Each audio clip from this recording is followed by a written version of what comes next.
You know, I do like that record, right? However, if you were the boyfriend of Florence and you're lying in bed and she's getting up to do, you know, vocal rehearsals first thing in the morning, that'd go right through you, wouldn't it? Do you think he's a machine, or is that something different? Oh, I don't know. It's a very interesting question, Dave. Because I'm just thinking, you know, like if they were a couple and people invited them out for dinner, they could invite, you know, Chris and Sophie and Rachel Malley and Florence and The Machine. If they go to a wedding, do they have a place name? For The Machine. The Machine. I don't know. Interesting, isn't it? Yeah. I don't think so. Good morning, everyone. I just started watching the show whilst I'm getting ready for work. Well, thanks for doing that. I found out yesterday that my mum is a big watcher of the show. Is she? Yeah. From what time? Not now, obviously, because she doesn't get up at silly o'clock. But like later on, you know, from 8:30, 9 o'clock, she watches it a lot. Nice. She enjoys it. In fact, in many ways, she says she prefers it. Really? To the regular radio show. The only thing wrong with it, we haven't really talked. We talked about the streaming of the, you know, and it's a test. The only thing wrong with it, it's just. Most people don't have time to put the computer on in the morning and sit and watch it. I know there are a lot of people who get up and watch it. Well, when I say a lot, as we know this morning, 31. Yeah.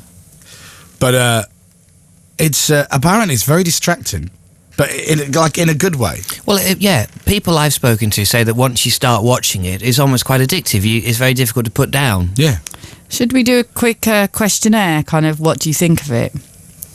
Well, have you used it? Yes or no? People watching will go, yes, I like good, it. I'm watching it. But somebody might say, no, why haven't you? Yeah, because I'm too busy. Well, would you like to? Yes, I would. Or no, I wouldn't. But to be honest, I think you've just done it. I think pretty I'd much just be interested. Skip to question 5. And also, imagine if we then find out that out of the pitiful amount of 31 or 33 who are watching, only about 7 or 10 actually enjoy it. The rest of 27 of them have gone, to be honest, my laptop's frozen, I can't switch it on. Well, you see, question 7 on my questionnaire would be, have you just finished school? Yes, right. Question 8. It's a lot of questions for such an early time in the morning. If you've just finished school, will you be now watching it for the next few weeks? Who finishes school at 6:57 in the No, I morning? mean broken up. Some kind of night school?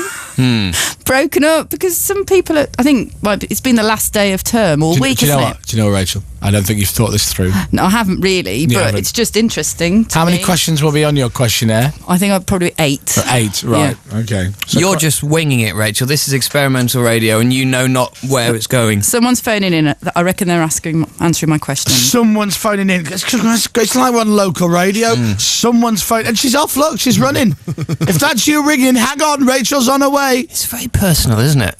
What? Well, the fact that, you know, somebody can be ringing the phone and Rachel will see it and go running out of the studio to go and answer it, as if she was answering the phone at home. If you want to keep that going, by the way, listeners, every time Rachel speaks, feel free to just call us, and then she'll run out the studio. Stick it on redial, and she'll be in and out all day. I'll tell you what I went yesterday. Rachel's the phone's ringing. Oh my God. 03700 100 100 is the phone number. And Rachel is now the only person answering the phones. So if everybody starts ringing, then she'll be in a flap then. She won't know what to do. I was wondering, because of course Neil, who normally answers the phones, has gone for the breakfast order. That's right. Right, I see now. You know, like in you've often seen behind the scenes of movies where they have a catering truck and catering people, or on television they might have a little green room with a spread of food and a buffet. Well, it's very similar to radio, where we all take it in turns to pay for breakfast, and Neil has to go off to the cafe round the corner. It's very, very similar. Whose turn was it today? I missed who got it. Today, Dominic is paying, but he's paying when he comes back, so Neil has to fork out of his own pocket, and then, I said that right, and then Dominic will pay him when he gets back. Thank you, Dominic. I will pay. And I tell you what, it's bad news though for you if you're paying for breakfast, because today Dave and I, because it's Friday, we're having Dom Perignon sandwiches. Oh, you're not, are you? Yeah. It's a weekly treat for us now. With you know, little custard tarts, you know, little egg custards, you know them? Yeah. We have foie gras custard tarts. Foie gras? Yeah. Do you know, they are very nice and very sophisticated, but tremendously expensive. Yeah, okay. Ridiculous. Well, you dig in. Ridiculous. Morning, Ken. Morning. How are you? Not too bad, mate, thank you. What's up, buddy? I watch you every morning. I think it's very entertaining. Oh, thank you, Ken. Thanks, Ken. But you sound as though you're on the move. Well, no, I'm not yet. I'm not. I'm about to go on the move. I'm not moving yet. Right, okay. So I go to work. I'm a driver, so but before I before I leave for work, I always watch. So are you telling me that you were part of the 31 this morning? Yes, I am, yeah. Wow. And then I listen to you as well in the band, so when I'm listening to you, I think I can picture what's going on. Sure. and does that not ruin the theatre of the mind radio aspect for you, or does it enhance it? No, it doesn't ruin it. No, I think it's better actually. Yeah, a lot better. I know what you're doing, and I know what the studio's like and everything like that. And were any illusions shattered when you first started watching? Well, it looked a bit small, to be honest, on the telly. Do you know what's really weird? Is this studio we do the show in, for a radio studio, this is really, really big. Is it? Yeah, because radio studios generally are very, very kind of small. Stick your elbows out and you'll hit both walls. But this is actually quite big. Oh, well, it looks pretty cramped and that, You're all sort of getting in each other's way, but I don't know. I mean, it's... Well, you're right. We do get in each other's way. We do but that's not because of the size of the studio.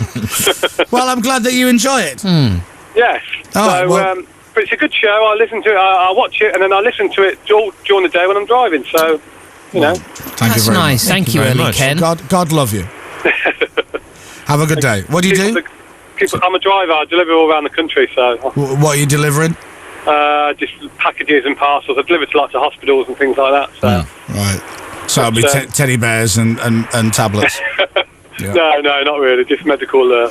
Just Medical alert. Yeah. Yeah, bits and bobs. Yeah. Well, if the word alert is after medical, maybe you should get a move on. Yeah. I'm Stick his foot down. All right. Cheers then. Cheers, mate. Thanks. Bye. Bye. He is one of the 31. You know, like the Oceanic 11 or whatever in Lost. He is one of the 6:30-31. He's delivering organs for transplant and stuff, but he's going to go in a minute when he's had a cup of tea and watch a bit of the show. Yeah, if you're currently sitting there gasping, waiting for an inhaler to turn up, just give it a few more minutes. Digital. FM. Online. This is BBC Radio 1. Gordon from Bedford texted in saying, I'm one of the 31. I'm the one at the back of the class with a pea shooter. Well, I said, Gordon, you're going weird with your analogies now, but thanks so much. Grow up. Karen in Morecambe is watching, saying it's the first day I'm watching. It's good to see what everyone looks like. I still can't believe after 5.5 years of doing this show, there are people who don't know what Dom looks like or Carrie looks like or... It's weird because it's not like we don't have loads of photos online and stuff as well. So, yeah. You know, do these people not watch your coverage on BBC London? Your sport news. New What's wrong Balls with these Gate. people? Probably not. Anyway. Malcolm in Broadstone, he's one of the 31 watching. Tim in Luton says, I have the internet in my car. I can watch you on the way.